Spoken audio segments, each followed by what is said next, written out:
To another edition of Social Media News Live. So excited that you're here. This is going to be an awesome show.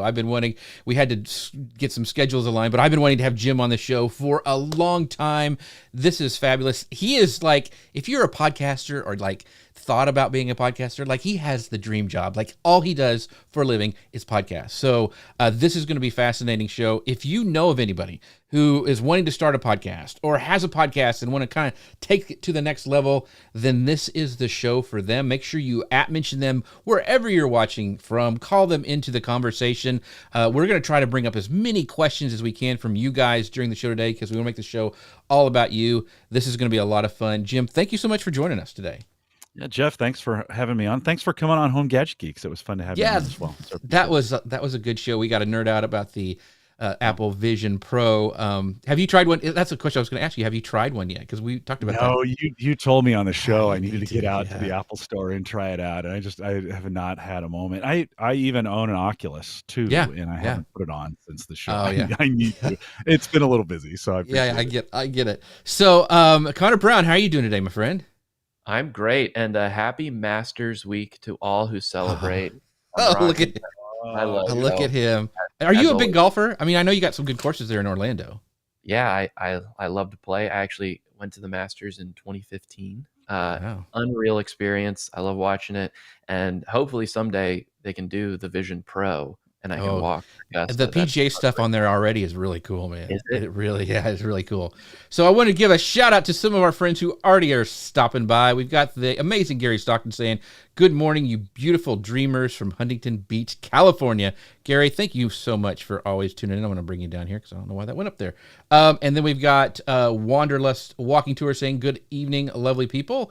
Thanks for tuning in there as well. I updated Ecamm, and look at that. It's getting bigger, but we'll fix that. And then this is our good friend Cast Ahead, Chris Stone. He says this is going to be a great one. He is another one of my fellow watchers on the show that Dave and Jim do together on Saturdays. In fact, we've got the amazing Dave Jackson saying, "Hey, I know that guy." So this is going to be amazing. And then, of course, Chris Stone goes, "Hey, Dave Jackson, can we get Jim to do a dance and pour coffee on Jeff's show today too?" I did steal the get your nerd on thing for my email, but I did not steal the coffee thing. So this is going to be awesome. I'm going to hit go on the podcast machine and we will get started. Are you ready, Connor? Let's do it. All right, here we go. Welcome to Social Media News Live. I'm Jeff C. and you're not. And I'm Connor Brown, and this is the show that keeps you up to date on what's happening in the world of social media and more. You ever caught yourself wondering what it takes to excel in the world of podcasting? Maybe you're curious about the strategies behind creating a podcast that captivates and engages. Or maybe you're just interested in transforming your strengths into a podcast that stands out. Now, if those thoughts have crossed your mind, then today's episode is tailor-made for you. We're excited to host a guest who embodies the essence of successful podcasting. Jim Collison is an expert in leveraging personal strengths and technology to produce a top-notch podcast, and he's here with us today. Jim's going to share what he's learned, his approach to podcasting, and his advice for those looking to make their mark in this dynamic field. So sit back, clear your schedule, clear your mind, and get ready for this week's episode of Social Media News Live. Jim, thank you so much once again for joining us today. Jeff, great to be here. Thanks for having me on. And we are so excited to have Jim. If you don't know who Jim is, you should. Jim is known for hosting various podcasts related to technology, community building, and personal development. He's the host of the Gallup Called to Coach podcast, Theme Thursday, and the Clifton Strengths podcast. These podcasts focus on strength-based development and coaching using Gallup's Clifton Strengths Assessment, which I have taken before. Jim is also involved in the Home Gadget Geeks podcast, where he discusses various technology-related topics, including gadgets, home automation, and other tech trends. Additionally, he co-hosts Ask the Podcast Coach with Dave Jackson from the School of Podcasting. Jim, thanks again for being with us here today. Connor, that makes me sound like I'm super busy. You are. Who That's lets a that lot guy of do all podcasts. that stuff? I know. So, and in fact, we have a great comment from LinkedIn. Jim is one of the great podcasters that has totally inspired my style. Thank you for that comment. It's going to be an amazing show. But before we get started, I want to do a big shout out to our folks who sponsor the show, Ecamm. You can find out more about them at ecamm.com/Jeff. You can save 15% on your first purchase if you use the code Jeff15. So make sure to check them out. Also, what's happening is this amazing leap into tools and tactics. I'm going to be speaking there. It's going to be happening in the end of this month, actually in a week or so. It's actually April 24th to the 26th. You're going to learn my favorite tips for content creation. A lot of great speakers are going to be there, not just me. So make sure that you go to leap.ecamm.com and check out all the great speakers. Sign up. It's going to be an amazing thing. So check them out at leap.ecamm.com.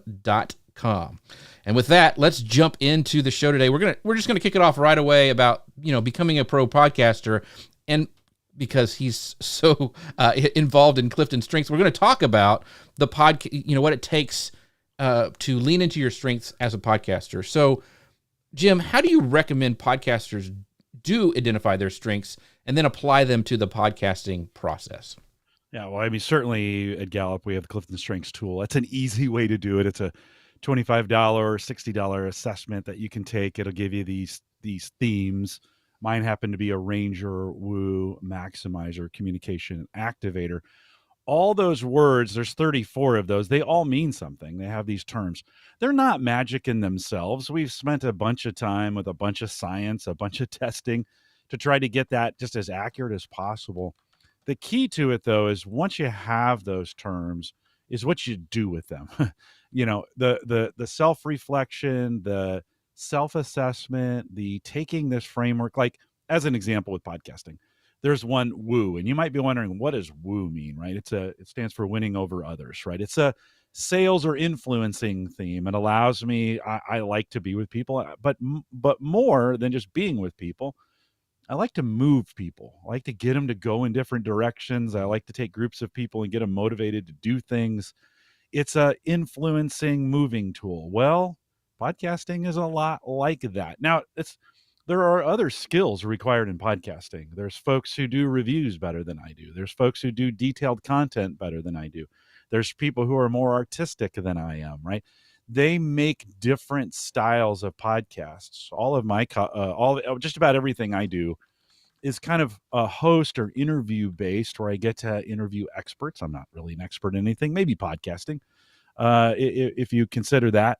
But I like to move people, right? I like to influence them and have them do things. And so I interview folks. I have podcasts that kind of do that. I don't do review shows. I don't do those things that require a lot of detail, because I'm not kind of a detail guy. I don't have those things. So figuring some of those things out about who you are and what you do, I think any of those themes, any sets of strengths can be a great podcaster. The key is, can you identify them and then start working in areas where you're the best, because that success brings enjoyment and satisfaction, and it keeps you going. It keeps you moving. I've done 604 episodes of Home Gadget Geeks. I like doing it, right? It's 13 years in the making, and I really enjoy doing it. So, Jeff, I think to answer your question, it's Clifton Strengths is a framework that allows us to quickly get to some of those topics, have conversations about them with other people, and maybe in the case of the two of you, if you had those, Connor said he knew he had his, you could have these conversations with each other and quickly begin to get into success topics without having kind of to define everything. That's kind of like, oh, I'm an activator, which means I like to start and do things quickly. Right. Well, if you knew that, I wouldn't have to say very much. We could begin to have a conversation that may be productive. That's awesome. Yeah. Those are the great. One of the things, and I've taken it, but it's been years ago. I had actually, when I first started working at Social Media Examiner, doing a lot of their content creation, that was one of the things you had to do. Is you had to take that, and I'd have to go back and look at it. I can't even remember. All I know is I was like the outlier from the rest of the organization. I was like the weirdo. But one of the things, those themes are all neutral. They don't identify weirdos or outliers. Well, they used it to identify me as a weirdo. But anyway, one of the things is, you talked about learning for podcasting what you're good at. And one of the things I knew from the get-go is I didn't want the pressure on myself to do a show where it's just me talking, right? I wanted to bring in conversation, and I wanted to have Connor or a co-host there where we could bounce off of each other. One, because if you're producing a show, it's easier. Like when I cut to Connor, I can read ahead in the comments, all that kind of stuff. And that's just the way it evolved from what I considered my strength. So I think that's really, really great when you're trying to decide what type of show you want to do, is to like look at what you like to do and how you process things. So yeah. Connor, you had a question? I also think it's super important to, like you mentioned it, talk to the people that you work with or on a podcast, your hosts, and understand what their strengths are. Like, you brought up the fact that you're a woo. I had a boss who was a woo, and she explained very particularly, this is what it means, and this is how you can better work with me. So along those lines, Jim, if you do have podcasters that are coming at this from a team perspective, right? Maybe they're bringing in a producer, or maybe they're bringing in a co-host, like Jeff does with this. How can they work best together in a team and ensure that each team member's strength is used correctly to put out the best episode or show that they can? Yeah, well, certainly understanding those themes, I think, is paramount. It's number one. You got to have some kind of now. Many of them are pretty self-explanatory. You think about, we have one called learner. Well, that makes sense. A person who likes the process of learning things, like, so they're constantly in learning mode. They like to consume the content, right? Others may require a little bit more. But as you think about two individuals, maybe like you or even a team, putting together a simple team grid, which just says, I have the people on the left and the themes on the right, and what do we share and what don't we share, right? Yeah. But we don't want that to just be a conversation about differences and similarities. We want to really get to the success factors in that. I have this arranger talent that allows me to be a conductor, or do in podcasting, to do many things at once, right? Mm-hmm. Basically, or we know as humans, we're actually not very good multitaskers, but it allows me to have a lot of things happening at the same time and not get frustrated and keep track of most of it, right? I have an attention span that's short, but that kind of allows me to do a whole bunch of things at the same time. So knowing that in podcasting, and Jeff, you're in that role right now, I can produce pretty well. Like I can get in there and, well, knowing that, and then having maybe a partner who's more strategic, someone who is really good at taking the content somewhere, making sure the content stays on track, or making sure the content gets advertised properly. It gets shared in all the right places. It actually gets out there. Some of us are good at making the content, but not good at necessarily right. using it all, right? That's available. And so with a partner in a team grid, you can begin to have these conversations to say, here's some themes, here's some successes that we have in common, and then there's some things that we do differently. Now, usually this is where the differently causes a problem, because we struggle sometimes with people that are different than us or see things differently. But if you could begin to say, what's the strengths in our differences? Like, what do you do better? I'll use Dave Jackson as an example. Dave and I have been podcasting a long time together. There are definitely some things that Dave does better than me, and some things I do better than Dave. We talk about them all the time. Those could be a point of contention in our relationship, but because we know them, have identified them, we talk about them, then all of a sudden it doesn't cause conflict. Conflict in team relationships often leads to sabotage, or you think, hey, we're doing this thing together, we both want to be successful. Well, when you have conflict, what we have found in our data at Gallup is that conflict will actually cause self-sabotage.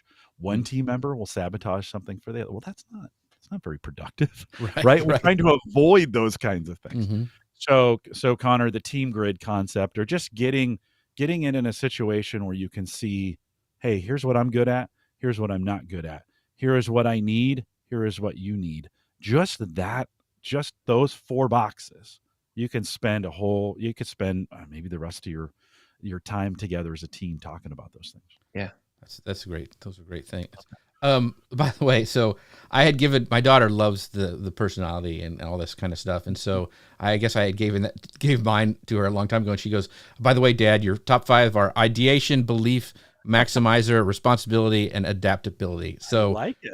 Yeah. But those are for a long time ago, because I think they kind of change over time. Maybe, I don't know. Maybe Yeah. I don't think you're locked in, but those are no, you're not. You're not locked in. Now, who you are is pretty like, our brains stay the same, but there's some things that can change them. Trauma can change them. Growth, learning a new job, and then all of a sudden you're like, oh, you know what? I'm better at that than I thought. That's self-awareness, right? Given the opportunity to lead for the first time, some folks are really good at it, others are not, right? Not everybody is a gifted or a great leader. Given that opportunity to do that. So yeah, there might be understandings that change. Is that even a word? Understandings? There may be things that change about you. Fundamentally, most of us stay though kind of the same most of our lives. Okay. Yeah. I probably need to go back and take the test again and Connor, read the book again. Remember yours? Do you remember any of your top 5? I you know what? I was just trying to rack my brain, but I'm going to pull it up as we're asking the next question. And okay. Yeah. I have a great comment from there we go. From Gary. He goes, when it comes to podcasting, I have a bass drum connected to my foot, a harmonica on my neck, and a guitar. I'm a one-man podcasting band. So a lot of people are that way. So I don't want to gloss. We talked about teams, but I also don't want to gloss over like strengths for these solo podcasters. So what advice do you have for solo podcasters in leveraging those strengths? You kind of talked about it a little bit, but the multiple aspects of podcasting, content creation, marketing, repurposing, tech management, all that stuff. If you're doing it by yourself, like Gary is, how do you kind of do that all together? Yeah, I think an easy way to do it is create a list of all the things that you're currently doing with your podcast. So list out those steps and start at the very beginning. Okay, what am I doing for pre-show? How am I inviting guests? Or what kinds of things how am I creating my content? Think about your show notes that you're putting together pre-show. Then think about the show itself. What am I doing? What's the content of that? How is that laid out? What do I want it to look like? Am I doing it in segments, or is it live? Is it live and I'm editing it? Some of those kinds of things. And then think about all the post-show stuff that you have to do. Are we creating transcripts? What's it going to look like? Where it's going to post? List all of those things out, and don't do a quick list. Really think about it. Or 1 week, just keep track of all the things that you do as you're doing them. Write that down. Right? It can be that simple. Then grade yourself 1 to 5 on how good you are at it, or how much you like it. And maybe you do 2 columns. Good at it, like it, right? 1 to 5. If a 5's the best, 1 is the worst. The 1s and 2s, you need to find somebody else to do them. Figure out how do I get rid of these things? How do I automate them? How do I minimize them? You may just have to do them, to be honest. That may be something. But figure out, how do I minimize the damage that I'm doing because I'm not good at this or I don't like it. I know when I don't like doing things, I put them off forever. Right? So you don't want to do that, right? And then the 3, 4s, and 5s, you start saying, okay, how can I do more of these things? Or how can I get better even at some of these? What kind of investments could I make to be a better, in my case, I'll use me as an example. I love to interview people. So how can I be a better interviewer? What can I do to set up myself so I ask great questions? How can I pay more attention to when someone's actually speaking so I make sure I have great follow-up questions, those kinds of things. I really like doing that. So I think, Jeff, that's a great exercise to kind of sit down, grade yourself on those things. Now, if you have like a Clifton Strengths assessment, if you have a tool there, you could bring those words in, and we have 5. If you can buy the All 34 report to kind of see a full list of what you have. You can begin to assign some of those words, if you want to, those theme names, or even some of the talents behind them that you have. Like, no, I'm good at this. I'm good at interviewing. I'm going to add that word in there as I'm thinking about it. And then you can begin to start and do this slow. This isn't a weekend activity. This is a lifetime of discovery. Begin to spend some time thinking about, how can I put myself in more situations where I'm able to do this? How can I, what can I do from a skill? Because there's still skill. We can still learn things, right? I can still learn to be a better interviewer. I can still learn to have better conversations. How can I sharpen that skill? That's going to come pretty fast because I like it. I have discipline at the very bottom. Focus and discipline are at the very bottom of my Clifton strengths. So listen, I'm not going to put myself in situations where I have to have heavy focus. And when I do, I really got to know, okay, I'm going to need a couple days off afterwards because I'm not good at it. Right. It's going to really, really tax me. So I probably shouldn't do a podcast where I have to focus very long, if that makes sense. Yeah. So one of the things that, and we're big fans of Lou Mangello, who's been, he's like Dave, he's been, and you, like podcasting forever. And one of the things, and we disagree on this, but it's just because of the style of the show that we do. Like he likes, and he mentioned this in his live show this week, that he likes to go into his interviews without any questions. Now he researches a ton about the person. He has an idea where he wants to go. But for me, I have questions for each section, and I send those to my guest because in my situation, I found the people that I interview, they don't always read them. They don't have to read them. Most of the time, we don't always follow them. But it makes me feel better that I'm prepared. And it also, those people who are nervous about being on a show, it gives them somewhere to go. I mean, it gives them some like, oh, I can answer this. So it's okay to disagree with your heroes or the people that you want for your systems that work for you. So I thought that was something to tag into that, when you maximize your strengths.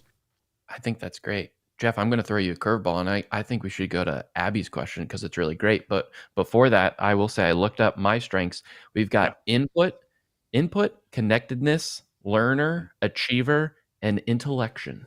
So I am smart. Okay. Yeah, that intellectual learner, Connor, for you, maybe interesting bringing.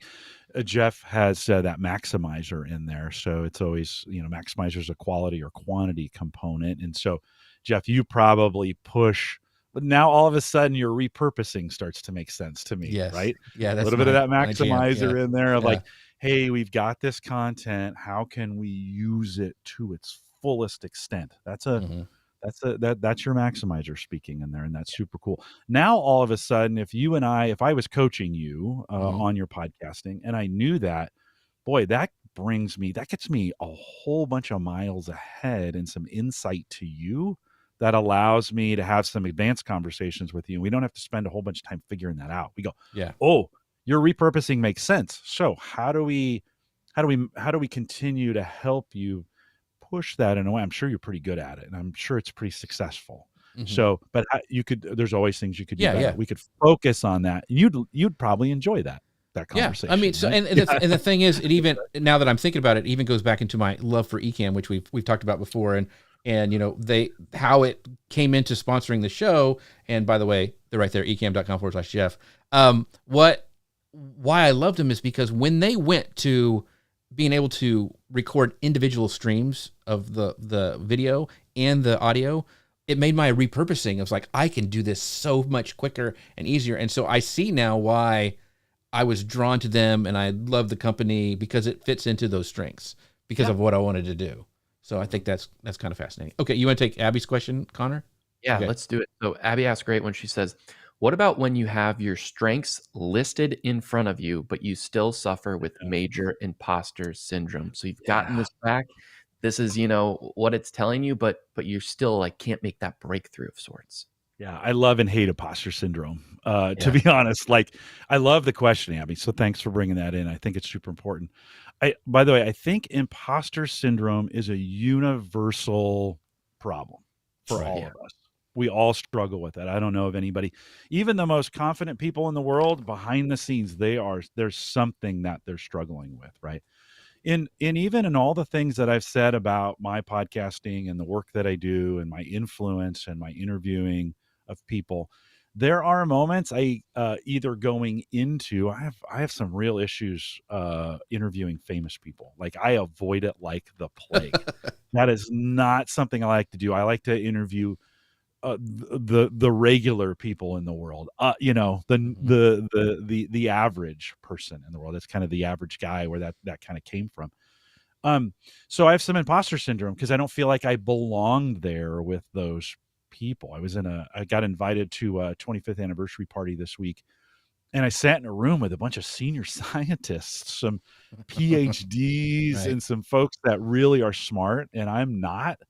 And I was like, like I'm a little out of my league on this one. Right. And they're like, no, you belong here. Trust me, you should be here with us, right? But we all suffer from that, and I think the key is to embrace that for what it is. Why are we? So what is it about those fears that we have? Like, and I can identify that.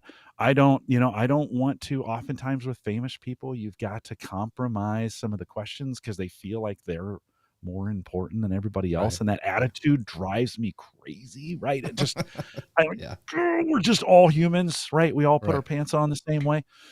So I have trouble with those egos, but I know at times I need to do it, and I just need to buckle down, and that's where I'm going into an interview like that. Just psych myself up, put some things aside, and get it done, like when I need to do it. So I think we all suffer from it. I think, Abby, the real question is to ask why. What is causing that doubt? And then face it head on. And I think that we can come back to our strengths and say, no, I'm good at these things and I'm gonna do this, right? My daughter, whenever I say I can't do something, she says, well, not with that attitude, you can't. Right? She says it to me all the time, right? And it's true. And I think imposter syndrome is one of those things we can actually embrace and say, you know what, there's a little bit of doubt there. I'm gonna prove that doubt is not true. And I think that's good accountability for us. Yeah, you mentioned, and one of the things, and it's funny, I everybody, you talked about everybody has imposter syndromes. Well, one of the things is when I tell people when I speak or something, like every Friday before the show, I get nervous. It doesn't matter who it is. I mean, it can be, and the same thing, I feel the same way about famous people. I mean, I get some cool people on here, like Jay Bear was on a couple, he's big time now. He's got this big tequila channel, but I get nervous every time. And every Friday I'm going, why do I do this? Why? I suck. And, and it's just, but you have to, you never grow unless you push through that hard stuff. You just never do. And I think, Jeff, the nervousness is actually good. Like as I interview people all the time and they're like, oh, I'm so nervous. And I'm like, awesome. Like embrace that. That will make you better. It'll make you sharper. You'll be more in focus and you'll be more on point. Right. I always find when I get listen, I was nervous before I joined you guys this morning. Like I get nervous I get nervous on Saturday mornings when I join Dave Jackson. We've done that 500 times or whatever. Right.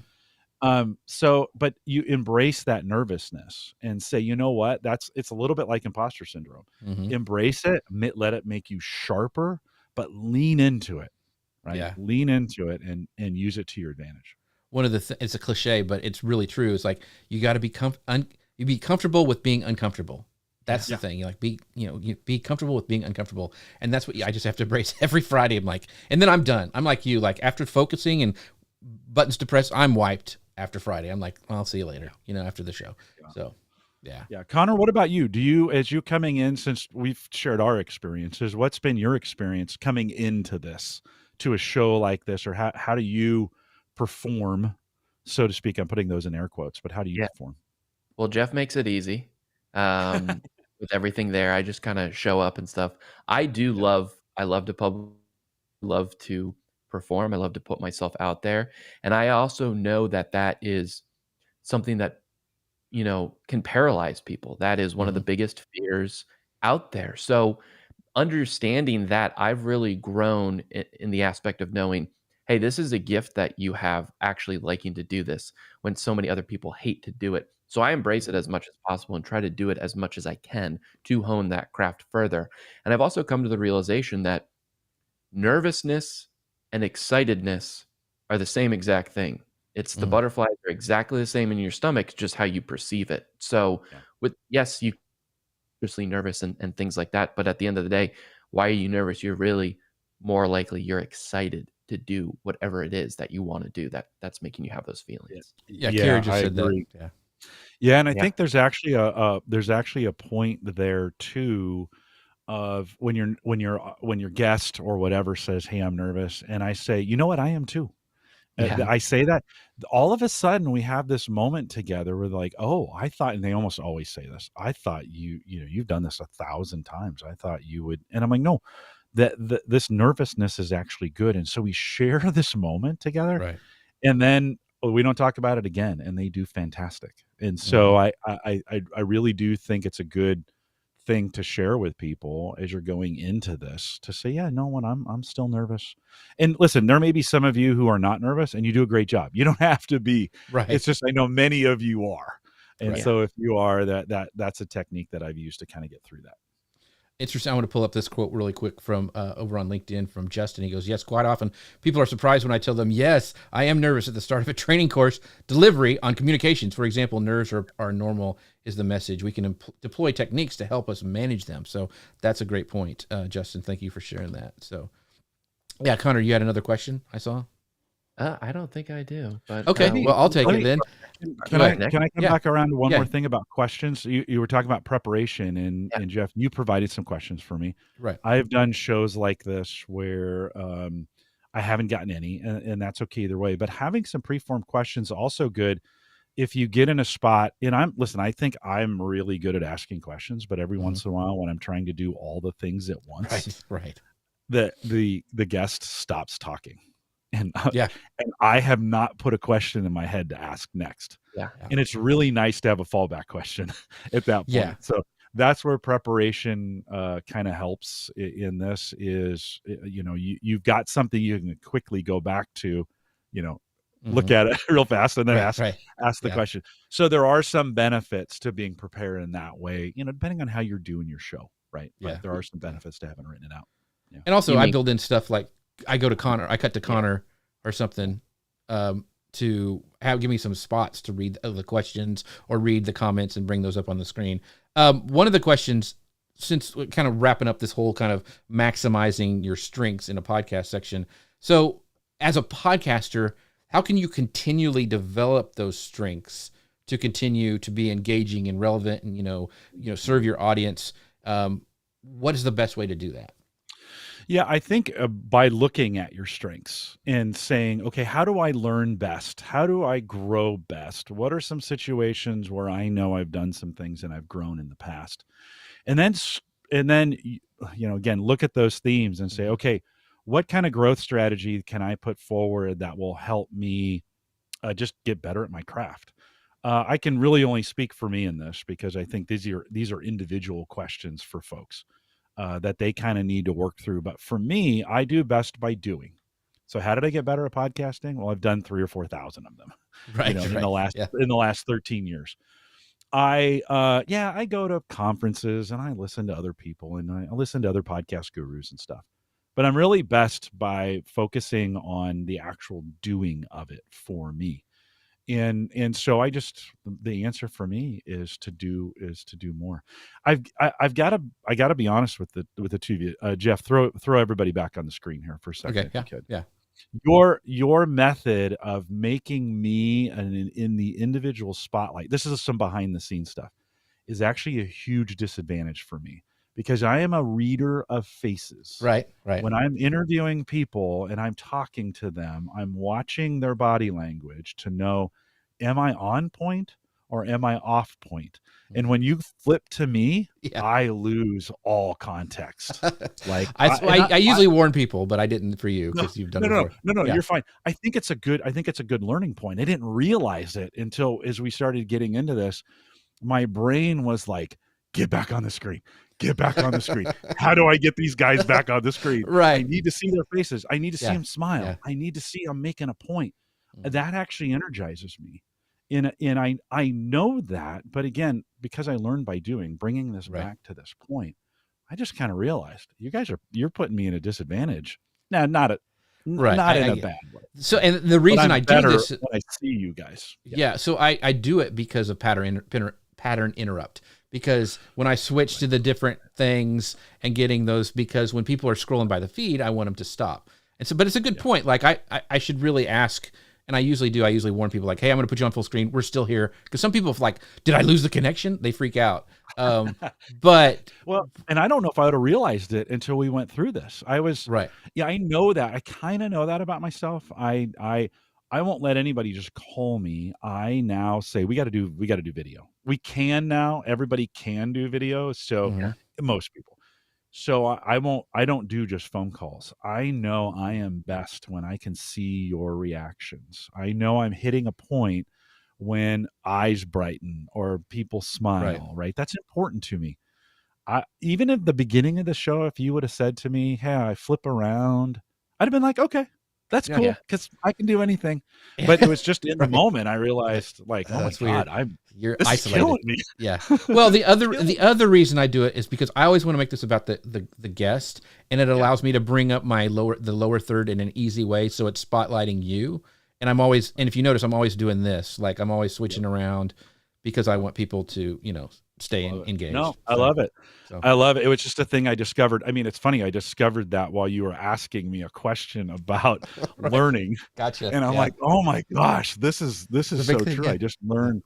I just learned this about myself in real time. So always when Jeff is really thinking, he strokes his beard a lot, and that makes most guests very uncomfortable. We've been told. Well, it's better than doing this or something, So anyway, I do that too. I kind of, thinking about things. Well, those visual clues are important, right? In this interviewing space that we're doing, maybe not if you're doing a highly produced podcast where think of like a DIY or how to do something or some of those kinds of things. But in the interviewing space, the body language is very, very, very important. And I just realized how much I depend on it. Yeah. Well, I love that because that kind of brings us into our next topic we want to talk about, especially, podcast originally starting as an audio only medium. Nowadays, it's when you start a podcast, it's almost always video first, or you're having some sort of video component. And Jim, some of your shows are live. They have a video component. What you were just talking about, how important is it to you or just in general for a podcast to have a video component today?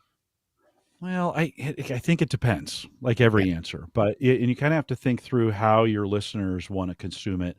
I think, and Jeff, you can correct me if I'm wrong, but I think I fall in Jeff's camp on this, is that if I'm going to create audio, I might as well create video. I need the video component anyways, because I need to see my guest. So I need that. Well, if I can do it in a way that then I can repurpose that for other things. And I would consider putting it on YouTube as a podcast, as a repurposing of that.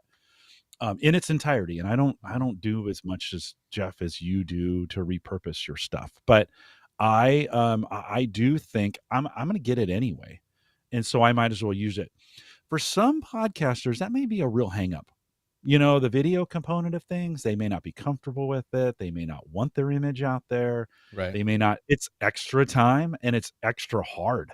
I mean, editing video is hard. Audio, once you figure out it's just math, audio is a piece of cake. Right. Like it's just waveforms. You can do some crazy things with audio and it still sounds good. You can't do crazy things with video. Right. You get a shot at it or you don't. Now, AI may fix this for us. We may be able to, I think in the future with video blending and AI being able to change what our lips are doing. Right. Smooth out the jump cuts. That may, in the future, that may get easier. But today, video editing, I think, is still pretty hard. So would I say, Connor, would I say it's important? I would say it is if it is important to you. Yeah. And if you want to use it, do it. If you don't, you don't have to. You can totally ignore that. Are you missing possible viewers on YouTube? Yes. Right? Yes, you are. How many depends on what you do. I mean, listen, there's some dumb stuff on YouTube that gets giant numbers. And I'm like, why? Right. Why? I make good content that doesn't get those numbers. And, this other stuff does. Who knows? All I know is I can't control any of those things. Right. So I would say, base it on what you want to do. If you want to provide it, do it. If you don't. Yeah. So somebody who I really look up to their video editing skills is Chris Stone. He goes, video, what is this video you speak of? He's amazing. If you watch any of his stuff that he repurposed. He also said a great, honest conversation. We all go through these struggles. It takes reps.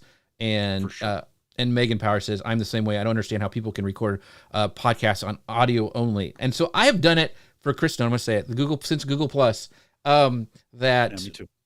Just because I was lazy. I'm like, why not have everything and put it out everywhere? I think it's easier if you're just getting started at podcasting and you're wanting to do video podcasts.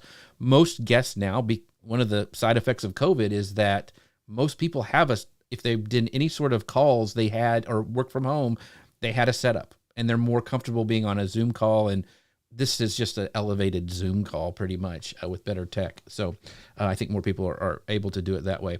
On this podcasting tech, Jim, I wanted to ask you, especially because this is kind of your Home Gadget Geeks kind of hat on, like, where do you go to find out about new gadgets and tech trends that you put on your Home Gadget Geeks podcast? It's a great show. It's really, I really enjoy it because, I mean, I'm into that home automation and all the kind of other stuff you guys talk about on there. But where do you go? Is it just something you consume daily that you say, hey, I'm going to do a show about? Like, how do you find out stuff you're going to discuss on Home Gadget Geeks? It's a good question, Jeff. I'm not sure if I've thought around the methodology of that. I have a great group of listeners who have been with me for 15 years. I've met many of them in person. We used to do meetups before the pandemic. We'd do meetups all the time, and I'd meet them.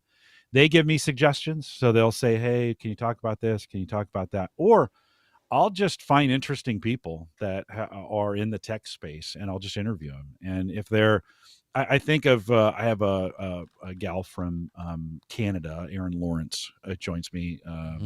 And she, that's her job.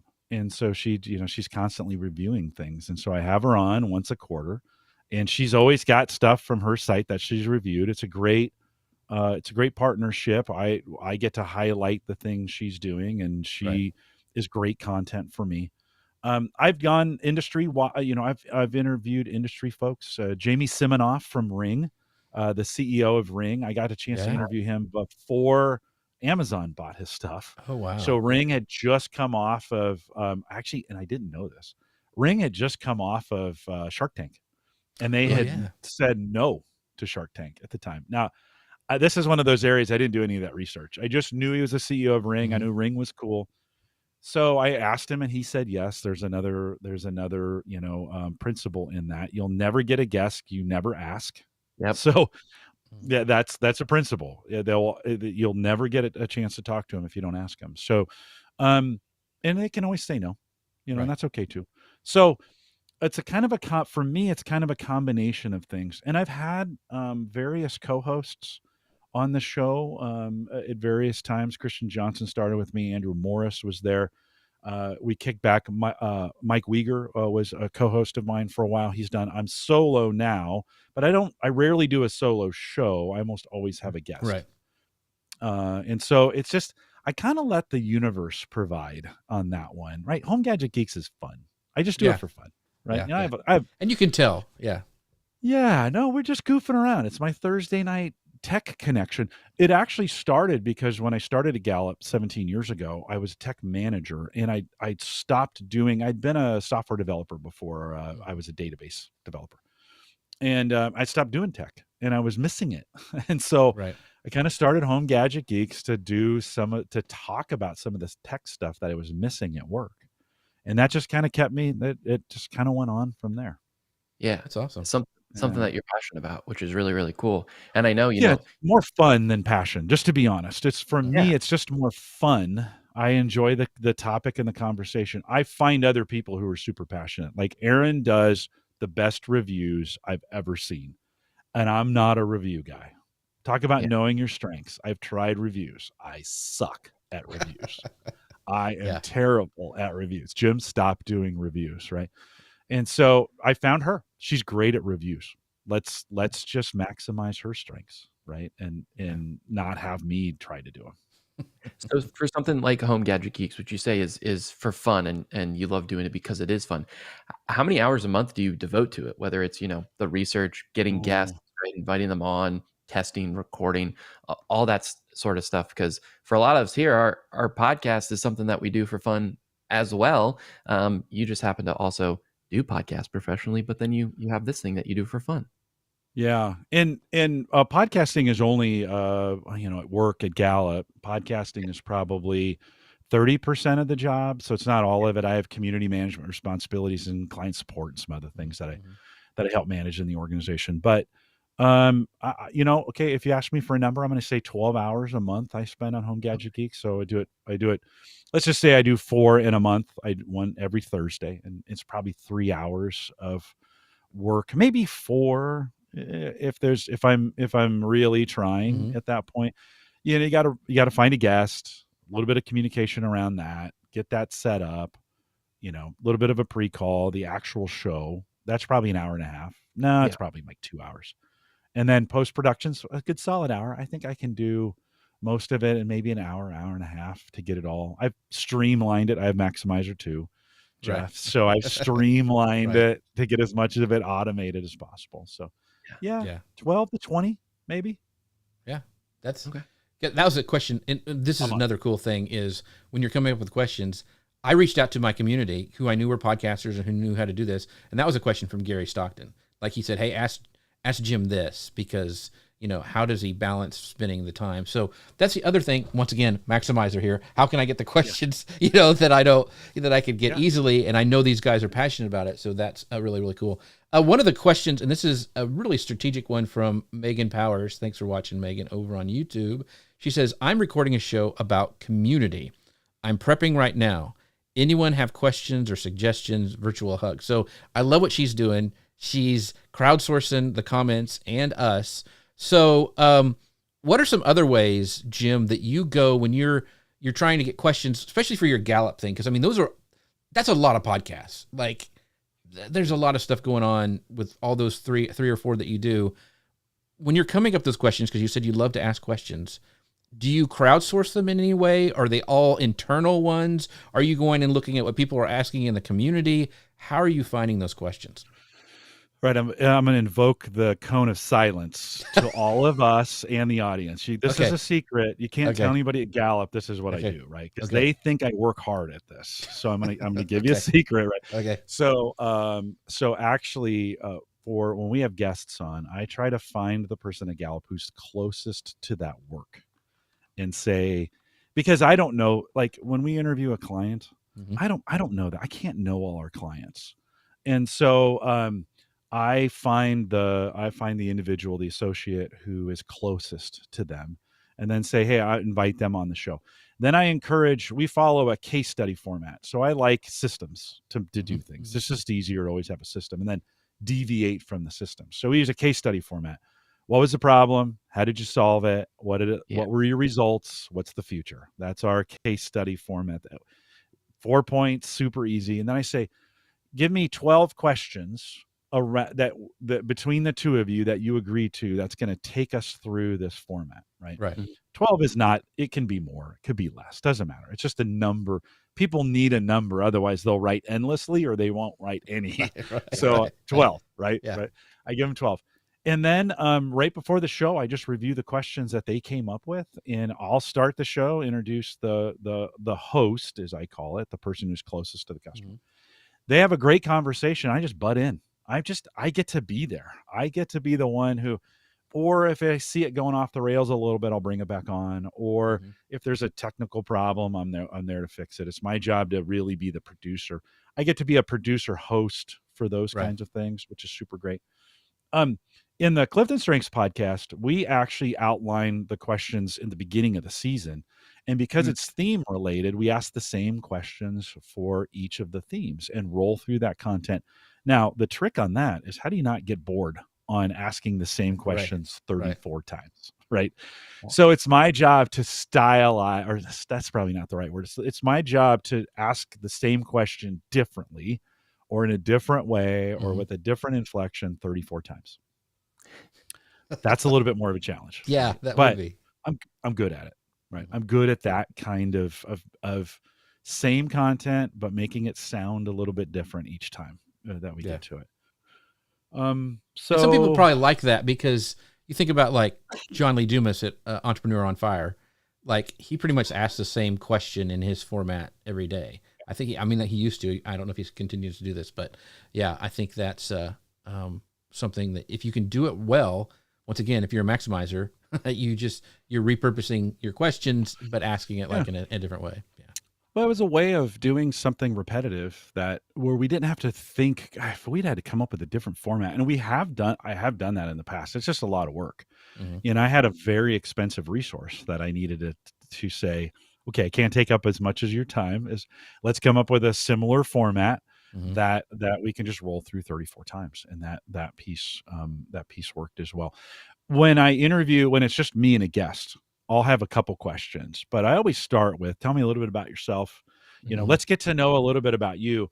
And then I'll always have a why question. Why are we here today? And that you start down that path. And then here's the key. Here's the secret. You just listen. Right. Just actually listen to what they're saying. You'll have plenty of content to get it down. And so if you keep the why in mind, I think somebody wrote a book about that. If you keep the why in mind and are interested in your guest, the rest will come. If you need questions, and you write them. If you don't. Like, just go with what you're best at. One of the things, and I think you and Dave have talked about this on the Saturday show, is that, the listening part of podcasting. Because you can tell, and we've all seen them, and we've all probably been on guests on them before, when you can tell the person is just waiting, they're not listening to you at all, they're just waiting to ask the next question on their list, right? They're just ready to, or they're ready to talk about themselves again. Like, they always bring it back to themselves, which is also really annoying. So that, what you just said, I think is a big takeaway for people, is learn how to listen. Like, yes, produce your show, yes, pull up comments, but you got to listen, or why do it? Yeah. Well, you saw me. I tried to bring Connor back in when he said he had taken the top 5. I'm like, okay, like, game on. Let's talk about this thing, right? Yeah, exactly. And it was great then, Jeff, when you got yours, I made sure I read what was there, and I picked out that maximizer, similar to me, easy to talk about at that point. Even as a guest, I'm trying to do some of those similar things to make sure I'm staying engaged and listening to what's going on, because I think it makes for a better guest. Like, it's as important to me that I'm providing content and interesting things for your guests as just being here. And you're here, both of you are here anyways. So why wouldn't I pay attention? Yeah, to those exactly. Things, right? Yeah. It's hard not to pay attention to Jeff, of course. I mean, he's just... well, that beard is handsome. You never know what's going to come out of the beard. Beard.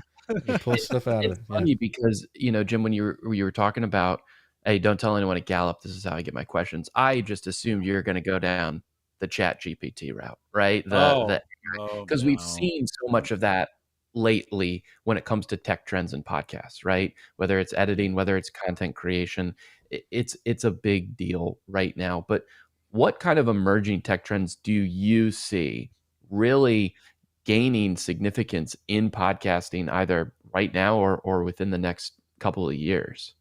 Yeah, Connor, that's a great question. And don't get me wrong, I think ChatGPT has its place, and it has streamlined some things. It's made some stuff easier. It's a great summary tool. I actually think ChatGPT is underutilized in the area of translations right now. I think if we've got some great translation engines built, but we know their accuracy is terrible. But if we first ran it through a translation engine, got it close, and then let ChatGPT clean it up, I think we're onto something there. And I don't know why that double run has not happened yet for folks. I just don't. I don't get it, because the translation stuff coming out is terrible. In moments, it's unreadable. And ChatGPT could absolutely. It's good at those kinds of things. Okay. So some of that, of course, in the area of art and art generation, I mentioned the area of video and video generation. I think some of those AI things of saying like, hey, I can take the image of a human and make it do things that look real. This is where we've always had problems in the past. That kind of stuff has not looked real, and people freak out over it. I think those are for video editing. That's an area that is important. We are still in a spot. I mean, the internet has gotten pretty good everywhere. I'm going to say 10 years ago, still struggled in some countries. We also have podcasts in 9 different languages. So I deal with people all around the world, right? On the work side of things. And there are still pockets of the world where the internet is not good. I think there's some areas in audio that are yet coming, or even live. Connor, you were talking a few minutes ago, and it dropped a little bit on us, right? I think there's some areas where it wouldn't be that hard to reconstruct that. Descript already does it. Descript already does that. Like, when I have people live and real. Oh yeah, Jeff. yeah. I mean, like cool. Right now, as that was happening, there's no reason we have the processing power to do this. I think. Yeah. And so could we overlay that over live stuff? Yeah, maybe delayed 5 seconds, but on YouTube it's delayed 25 seconds anyways. Yeah. Right. So why wouldn't why? So some of those kinds of things, I think, I'm not as big. I don't have a lot of good thoughts, Jeff, actually, in the future of podcasting. It's a pretty mature space.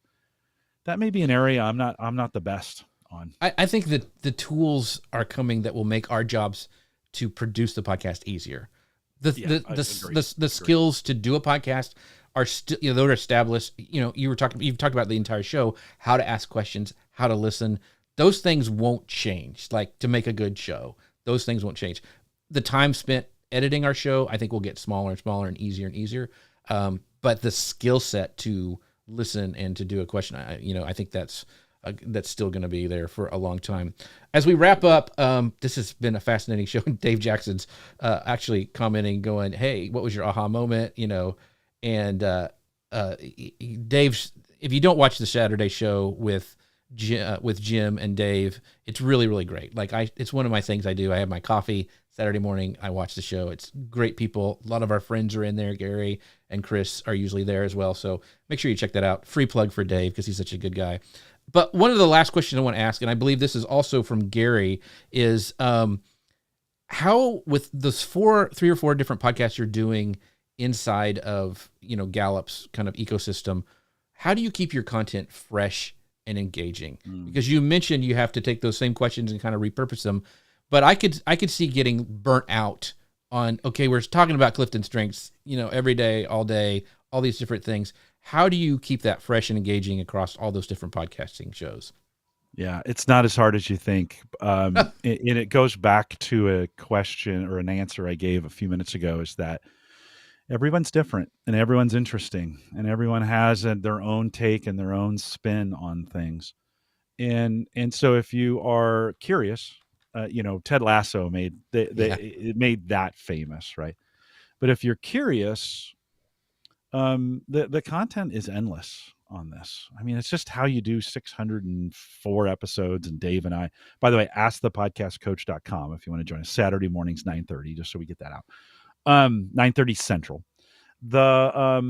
As long as you're interested in people or interested in your subject, or interested in, in what you're doing, I don't know if it ever gets old. I mean, people are just endlessly interesting.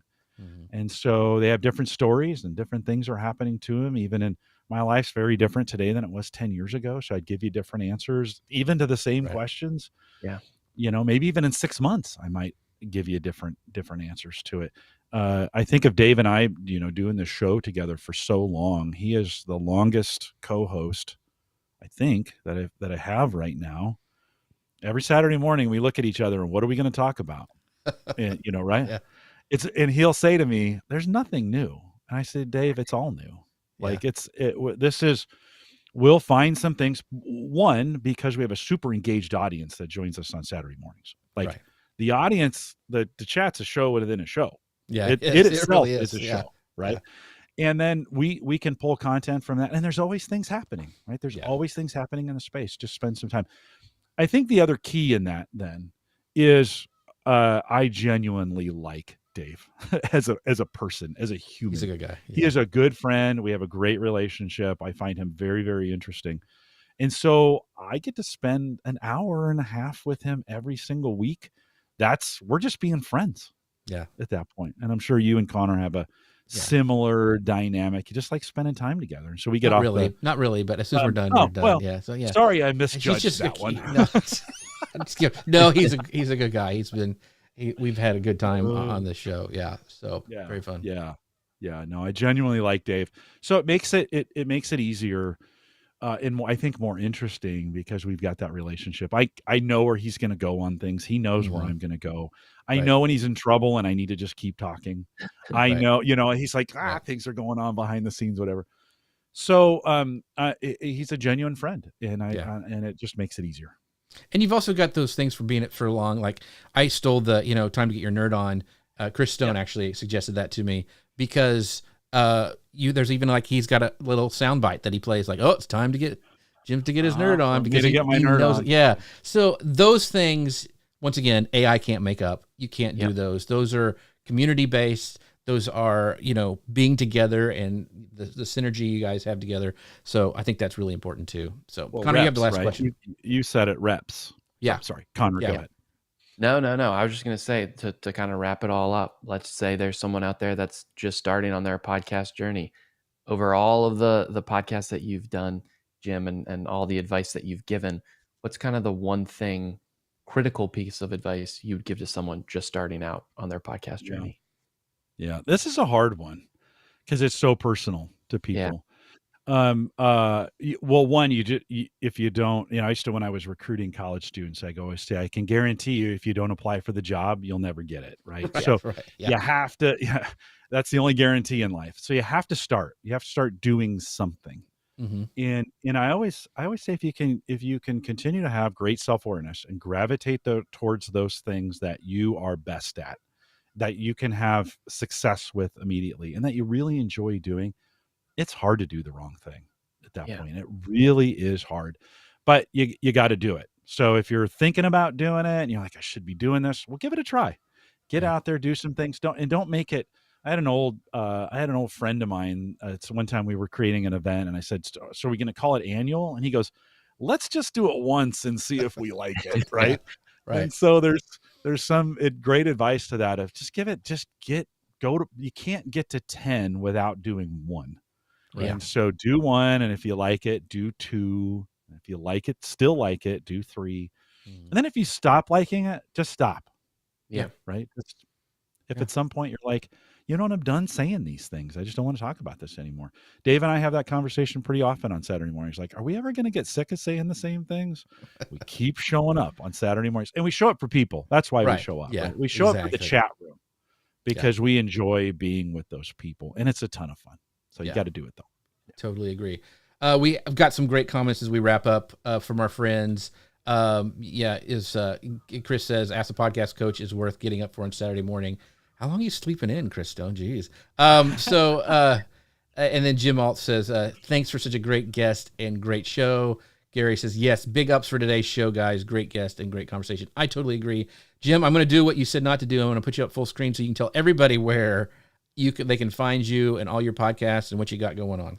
Yeah. So if you want to find the Gallup stuff, just go to gallup.com/CliftonStrengths, all one word. If you want to see Home Gadget Geeks, you can find it there. What's below theaverageguy.tv. It is there. And of course, you can join us Saturday mornings, 9:30 Central, 10:30 Eastern, askthepodcastcoach.com/live if you want to join us live in the video. Yeah. Awesome stuff. Great show today. Thank you guys so much for watching. Thank you, Gary, Jim. I forgot to do this last time. Connor, where can people find out more about you? Because you're amazing as well. Like, tell us all the things, Connor Brown. Thank you. You can head to wdwopinion.com or follow me across the socials at wdwopinion. Awesome show today, fellas. Yes, thank you guys for great questions, and thank you for this community where I was able to go even before the show and said, hey, what do you want to ask Jim? Because he's going to be on the show, and you guys came up with some great stuff, so I appreciate all of you. We will see you guys next week. Have a great weekend. Bye, everybody.